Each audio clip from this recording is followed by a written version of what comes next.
Hey, this is Mark Fisher with Inspiring Growth, and I'm in the home of Ron and Beth Hall in Dallas, Texas, in their kitchen hanging out. And Ron has a new book by Thomas Nelson called Workin Our Way Home. And there are the stories of the 10 years that Ron and Denver Moore, a schizophrenic, mentally health challenged man, lived together. And you were actually invited to the Bush White House at one point. Yes. You and Denver, tell that story. Well, actually, our book became one of Barbara Bush's all-time favorite books. And so she invited us to be a part of her foundation called Celebrate Literacy or Celebrate Reading.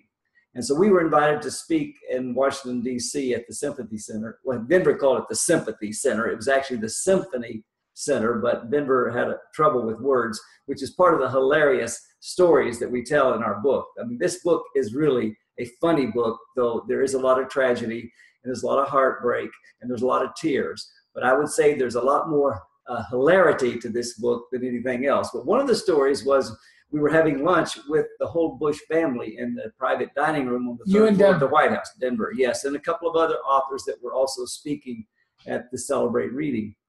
And at the end of this maybe 2-hour dinner, Denver really wanted to get up and leave. He had had enough of all this formality and learning how to eat properly in front of heads of state. So he was sitting at one end of the table by Laura Bush and Barbara Bush, and actually the governor of Texas' wife, Anita Perry, was there also. And so I'm at the other end by the former President Bush.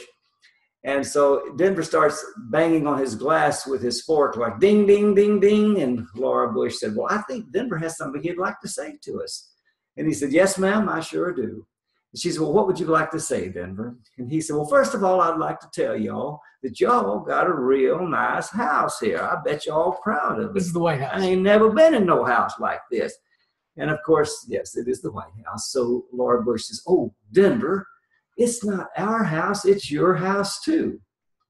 He looked at her like a cow looking at a new gate. He said, it ain't my house. I ain't never had no house.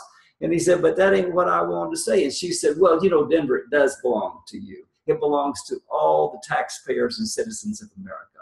And he said, I ain't never paid no taxes either, but that still ain't what I want to say. And she said, well, what would you like to say? He said, well, what I really want to do was be able to go around this room and thank each and every one of y'all for what y'all done for me and Mr. Ron in our book. He said, but I got to tell y'all the truth. I can't remember none of y'all's names because all white folks look alike to me.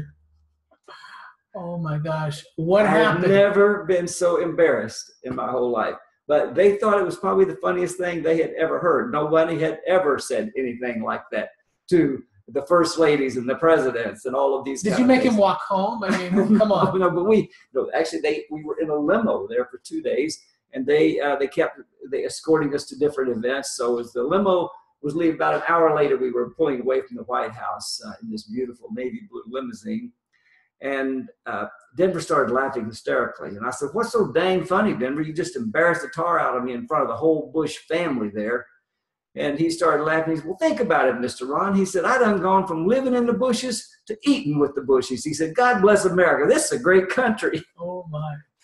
Well, that and many other stories are in Workin Our Way Home. You can pick that up at any of your favorite retailers or workinourwayhome.com. You can get a personalized autographed copy of the book as well as helping those who are experiencing homelessness through the Same Kind Foundation. Thanks.